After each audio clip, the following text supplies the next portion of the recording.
Hello, and thank you for being here. I want to start by asking you a question that I hear from my patients almost every single day. Have you ever stood in the kitchen, staring into the pantry, and had absolutely no idea what you came in for? Or perhaps you've been in the middle of a great conversation, and the perfect word, a name you know as well as your own, simply vanishes from the tip of your tongue. It's a frustrating and, frankly, a frightening experience. For many of us over 60, each one of those little slips triggers a much deeper fear. Is this just a normal part of getting older, or is it the beginning of something more serious? I know many of you worry about the difference between normal forgetfulness and something to be concerned about, and that fear can be consuming. You might have even clicked on this video looking for a single, secret memory exercise that will fix it all. As a neurologist who has dedicated my career to the complexities of the human brain, I have to be completely, 100% direct with you. That idea is a myth. A dangerous myth, in fact, because it sends people searching for a magic bullet when they should be building a fortress. The real number one strategy I give my patients, the most powerful and effective exercise for your brain, isn't a puzzle, a game, or a simple trick. It's a fundamental, holistic shift in how we approach our own brain health every single day. The idea of one magic exercise is what the online gurus want you to believe. Today, we're going to replace that myth with a powerful, science-backed plan. I'm not going to give you one exercise. I'm going to give you 5 core pillars of a lifestyle that, when practiced together, create the most fertile ground for a sharp, resilient, and healthy mind. And this isn't just my opinion. This is a strategy built on the research of the world's most respected institutions. We'll be talking about findings from Johns Hopkins medicine, recommendations from the World Health Organization, and studies funded by the National Institute on Aging. My goal today is to give you back a sense of agency over your own aging process, to show you that you are not a passive bystander to cognitive decline. You can be the architect of your own brain health. We will walk through the 5 essential pillars that form the foundation of this approach, and I promise you, some of them will surprise you. Especially the 3rd pillar, which directly challenges one of the most common pieces of advice given to seniors. So let's begin this journey together. And a quick but important reminder, I am a neurologist, but I am not your doctor. This video is for educational purposes and is designed to share widely available, science-backed information. The goal is to empower you to have more informed conversations with your own healthcare provider. Please consult your doctor before making any significant changes to your diet, exercise, or health routine. Your personal medical team knows your history and can provide the guidance that is right for you. All right, let's dive into our first pillar, and it might not be what you think of when you hear the words memory exercise. The first, and arguably the most critical pillar for protecting your brain, is to move your body. I often tell my patients, if you want to take care of what's happening from the neck up, you have to start with what's happening from the neck down. Physical exercise, specifically aerobic exercise, is the closest thing we have to a miracle-gro for the brain. I had a patient, let's call him Robert, a retired accountant who was sharp as a tack his whole life. He came to me in his late 60s, terrified because he was starting to have trouble with his short-term memory. He was convinced he needed more brain games, more Sudoku. He spent hours on his tablet every day.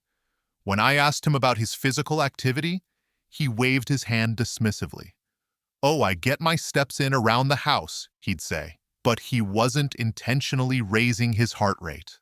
Here's the simple science of why that matters so much.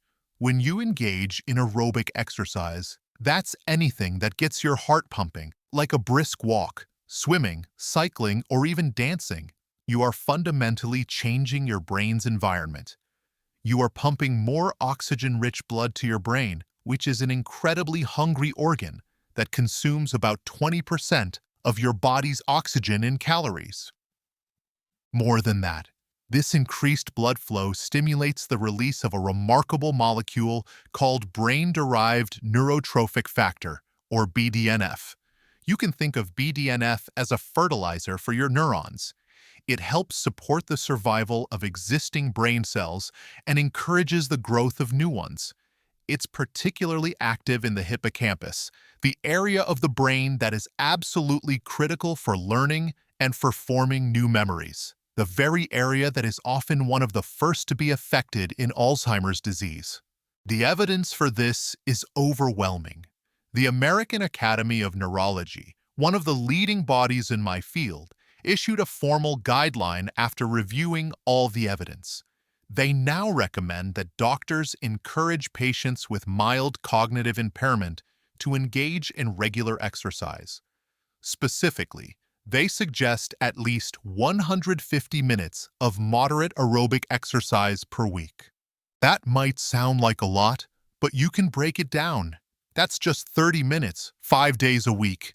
Or you can even break it down further into 3 10-minute brisk walks throughout your day. The key is consistency. So what is the clear action step here? It's not to go out and run a marathon tomorrow. It's to start small and build momentum. If you are currently sedentary, your goal for this week is to simply take a 10-minute walk where you move briskly enough that you can still talk, but you couldn't easily sing a song. That's it. Do that for a week. The next week, maybe it's 15 minutes. You are building a habit, not running a race. And as for red flags, if you experience chest pain, severe shortness of breath, or dizziness during exercise, you must stop immediately and consult your doctor. But for most people, the biggest risk is not moving at all. Moving your body is the non-negotiable first step to protecting your mind. Now that we've established the importance of delivering that precious oxygenated blood to the brain, we have to talk about the quality of that blood. What is it carrying? This brings us directly to our second pillar, feeding your brain with the right fuel. You wouldn't put cheap, low-octane gasoline in a high-performance car, yet we often do the equivalent to our brains every single day. The food you eat has a direct and profound impact on your cognitive function, your mood, and your long-term risk of dementia. I remember a lovely woman, a retired school teacher named Eleanor, who told me she ate healthy. But when we dug into it, her version of healthy was a lot of low-fat yogurt loaded with sugar. White toast she thought was harmless, and packaged health foods that were full of processed ingredients. She was unintentionally starving her brain of the nutrients it craved. The science behind brain-healthy eating points overwhelmingly in one direction: a diet rich in whole, unprocessed foods. The gold standard, recommended by countless organizations, including the World Health Organization, is the Mediterranean diet. And let me be clear, this isn't a restrictive diet in the way we usually think of it. It's a pattern of eating. It's about abundance. It emphasizes fruits, vegetables, whole grains, legumes, nuts, seeds, and healthy fats, particularly olive oil. It includes moderate amounts of fish, especially fatty fish, like salmon and sardines, which are packed with omega-3 fatty acids. These omega-3s are the literal building blocks of our brain cells. They help reduce inflammation, which is a key driver of so many age-related diseases, including Alzheimer's. Conversely, a diet high in sugar, refined carbohydrates, and unhealthy trans fats, often found in fried and processed foods, can promote inflammation and oxidative stress, which is like rust on your brain's machinery. It damages cells and can impair communication between neurons. A study from Rush University Medical Center really drives this home. They found that older adults who adopted 4 or 5 healthy lifestyle habits, and a brain-healthy diet was a cornerstone of this, had a 60% lower risk of developing Alzheimer's disease compared to those who had just one or none of those habits. 60%. That is not a small number. That is a massive, life-altering difference. So what's the actionable step? Don't try to overhaul your entire kitchen overnight. Pick one thing. This week, make it your mission to eat the rainbow. That just means trying to get as many different colors of fruits and vegetables onto your plate as possible each day. A handful of blueberries in your oatmeal, a spinach salad for lunch, some roasted sweet potatoes with dinner. Each color represents different phytonutrients and antioxidants that protect your brain cells from damage. It's a simple, visual, and effective way to start. As for red flags, if you have specific dietary needs due to conditions like diabetes or kidney disease, it's essential to work with your doctor or a registered dietitian to tailor a plan that's safe and effective for you. Fueling your brain correctly isn't about deprivation. It's about providing it with the premium fuel it needs to perform at its best for decades to come. So we've covered how to improve the brain's physical environment with exercise and how to fuel its hardware with the right food. Now let's talk about how we actually exercise the brain itself.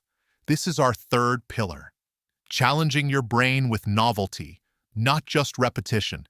And this is where we have to have a serious talk about one of the biggest myths in brain health. I know so many people, good, proactive people like Concerned Charles, who diligently do their crossword puzzle every single morning, believing it's the best thing they can do for their memory. And let me start with an empathetic validation. If you love doing crossword puzzles, please do not stop. They are a wonderful, engaging hobby. There is nothing wrong with them. But if you are doing them under the belief that they are your primary defense against cognitive decline, I have to share what the research tells us. A common misconception I hear is that any mental activity is equally good, but the science doesn't quite support that. Research from esteemed institutions like Johns Hopkins has shown that when you do the same type of puzzle day after day, you get very, very good at that specific task. You become a crossword champion, but unfortunately, those benefits don't necessarily transfer to other unrelated cognitive tasks. It doesn't magically help you remember your new neighbor's name or recall the directions to that restaurant you're trying. The brain, like a muscle, adapts. If you only do bicep curls, you'll get strong biceps, but it won't do much for your legs. The true magic for building a more resilient brain lies in learning new, complex skills that force your brain to get out of its comfort zone. This is what neurologists call building cognitive reserve. Think of cognitive reserve as having a well-maintained network of back roads and detours in your brain. If the main highway of a particular memory pathway gets blocked by age-related changes or disease, a brain with high cognitive reserve has multiple other routes it can take to get to the destination. A brain with low cognitive reserve has only that one main highway, and when it's blocked, you're stuck. You build these new roads not by driving the same route every day, but by exploring new territory. Learning a new language, for example, is a fantastic cognitive workout. It engages multiple brain regions at once: auditory processing, memory, and executive function. Learning to play a musical instrument is another powerhouse. It combines fine motor skills, listening, memory, and emotional expression.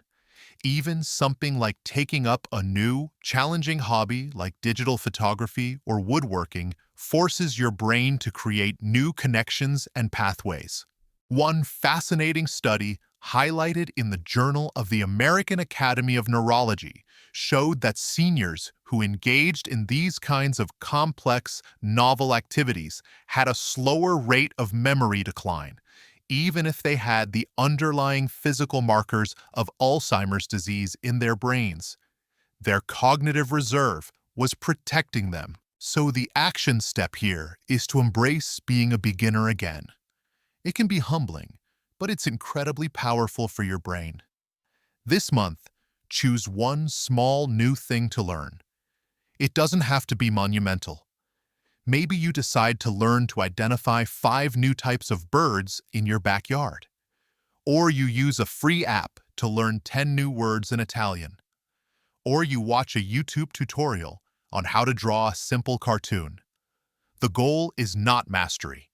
The goal is the struggle. The process of learning, of feeling a little clumsy and slow, is the actual exercise. That feeling of "this is hard" is the feeling of your brain building new roads. It's a sign of health, not of failure. All right, let's just take a quick pause here. We are more than halfway through our 5 pillars, and we've already covered some incredibly important ground. We've talked about moving your body to act as a fertilizer for your neurons, fueling your brain with the right whole foods, and the critical importance of challenging your mind with new, complex skills rather than just simple repetition. This is a lot of information, and I want to commend you for investing this time in your health. You are taking a powerful step towards taking control of your cognitive future. If you're finding this guide helpful and this approach is making sense to you, I would be so grateful if you took just 1 second to tap that like button below this video. It's a small thing for you, but it tells the YouTube algorithm that this is valuable content, and it helps get this information out to more people like you who might be searching for these same answers. Thank you so much for that.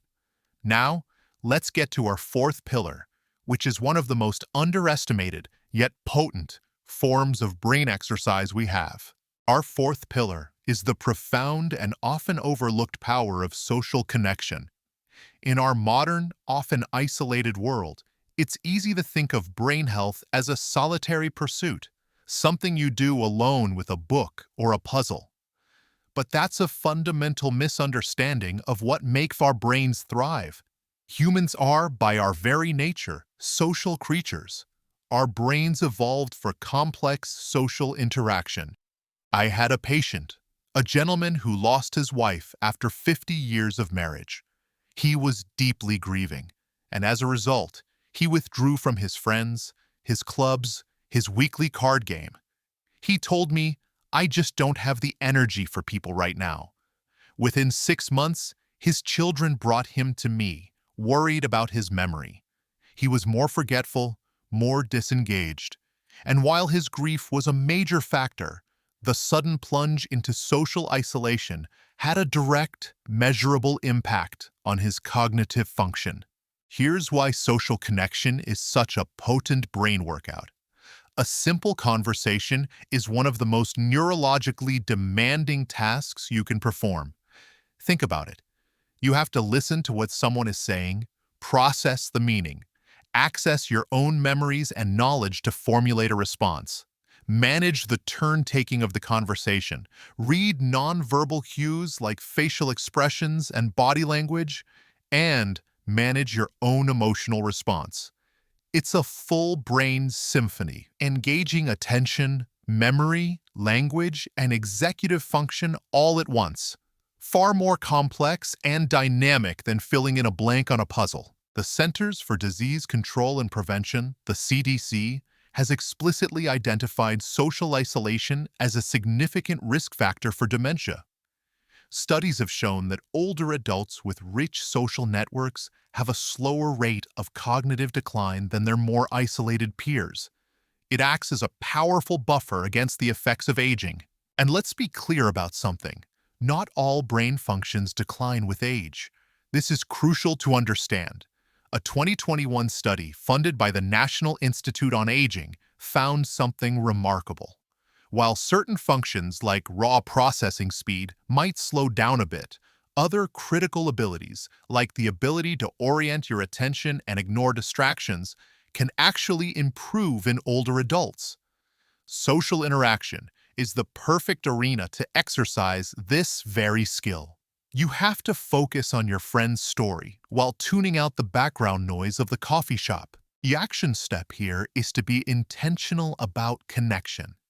Technology can be a wonderful tool, but a text message does not have the same neurological benefit as a face-to-face chat or even a phone call where you have to interpret tone of voice. Look at your week. Where can you build in one more social interaction? Could you call a friend you haven't spoken to in a while? Could you join a local walking group, a book club, or a volunteer organization? Even a weekly coffee date or a commitment to have dinner with family can make a huge difference. The goal is quality over quantity. Find those interactions that leave you feeling energized and engaged. If you find yourself feeling persistently lonely or have a complete lack of interest in activities you once enjoyed, this can be a sign of depression, which itself is a risk factor for cognitive issues. In that case, it is absolutely a red flag and a reason to speak with your doctor.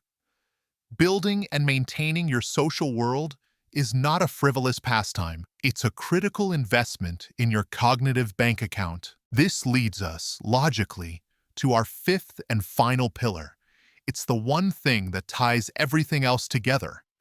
It's the foundation upon which all other efforts are built, and it's something most of us are simply not getting enough of. Our final pillar is prioritizing consistent, quality sleep. For decades, we've lived in a culture that treats sleep as a luxury, or worse, a sign of weakness. We hear phrases like, "I'll sleep when I'm dead," and we try to power through on 5 or 6 hours. As a neurologist, I can tell you, this is one of the most damaging things you can do for your brain health. Sleep is not a passive state of shutdown. It is an active, essential maintenance period for your brain. Think of it as the brain's dedicated night shift cleaning crew. While you are in deep sleep, two incredible things are happening. First, your brain is busy consolidating memories. It's taking the important, fragile short-term memories from your day and transferring them into more stable, long-term storage. It's like a librarian meticulously filing away the day's books. Without this process, your experiences and learnings from the day can simply be lost. If you've ever felt like your memory is a sieve, poor sleep is often the primary culprit. Second, and this is truly fascinating, during sleep, your brain activates a system called the glymphatic system. You can picture tiny channels in your brain opening up, allowing cerebrospinal fluid to flow through and literally wash away metabolic waste products that accumulate during your waking hours. One of these waste products is a protein called beta amyloid, the very same protein that clumps together to form the infamous plaques found in the brains of Alzheimer's patients. So quite literally, your brain cleans itself while you sleep. Consistently shortchanging yourself on sleep is like letting the trash pile up in your brain night after night. As the Mayo Clinic Health System and virtually every other major health institution recommends, most adults, including seniors, need 7 to 8 consecutive hours of quality sleep per night for optimal brain health. I know for many older adults, this can be a real challenge. Issues like sleep apnea, restless leg syndrome, or the need to use the bathroom frequently can disrupt sleep, but it's so important to address these issues, not just ignore them. A patient of mine, a vibrant woman in her early 70s, was complaining of brain fog and memory lapses. She insisted she was getting enough sleep, but when we talked more, it turned out she was waking up 4 or 5 times a night. She wasn't getting the restorative deep sleep cycles her brain desperately needed. We referred her for a sleep study. She was diagnosed with mild sleep apnea, and getting treatment for it was, in her words, like a light switch being turned back on in my head. The action step here is to practice good sleep hygiene. This means creating a routine that signals to your brain that it's time to wind down.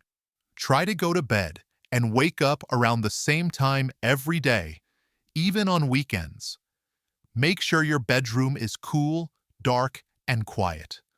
Avoid large meals, caffeine, and alcohol close to bedtime.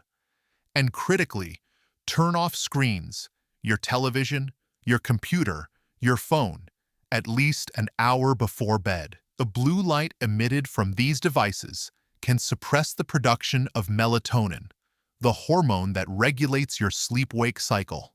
And for the red flags, if you are consistently unable to fall or stay asleep, if you snore loudly and wake up gasping for air, or if you feel excessively sleepy during the day despite spending enough time in bed, please talk to your doctor. These can be signs of an underlying sleep disorder, and getting it treated is one of the most powerful things you can do for your brain. So there we have it, the 5 pillars of a truly resilient, healthy brain. We started by recognizing that the most powerful exercise is not a game, but a comprehensive lifestyle. We talked about moving your body to feed your brain with oxygen and vital growth factors. We covered fueling your brain with a nutrient-dense, anti-inflammatory diet. We debunked the myth of simple puzzles and embraced the power of challenging our brains with new, complex learning to build that all-important cognitive reserve. We rediscovered the profound neurological workout that is genuine social connection. And finally, we honored the non-negotiable role of quality sleep as our brain's nightly cleaning and maintenance crew. The real #1 memory exercise, the secret I share with all my patients, is the daily, conscious commitment to this holistic approach. It's not about perfection. It's not about doing everything all at once. It's about understanding that these pillars work together, synergistically, to create an internal environment where your brain can not just survive, but thrive for years to come. I want you to walk away from this video feeling empowered, not burdened by a long list of chores, but armed with a clear strategy. Every brisk walk you take is a victory. Every colorful vegetable you add to your plate is a win. Every time you call a friend or try to learn something new, you are actively, powerfully taking control of your cognitive health. You are building your fortress, brick by brick. You are giving yourself the gift of a sharper mind and a more vibrant future. Now, I would love to hear from you. In the comments below, please share which of these 5 pillars was the biggest aha moment for you. Was it the idea of novelty over repetition? Or perhaps the importance of social connection as a brain exercise? Reading your comments and learning from your experiences is one of the best parts of making these videos. And if you found this deep dive guide to brain health valuable and want more science-backed, no-nonsense content to help you age well, please be sure to hit that subscribe button and ring that little notification bell so you won't miss our next video. Thank you so much for spending this time with me today. Be well, stay empowered, and I'll see you in the next one.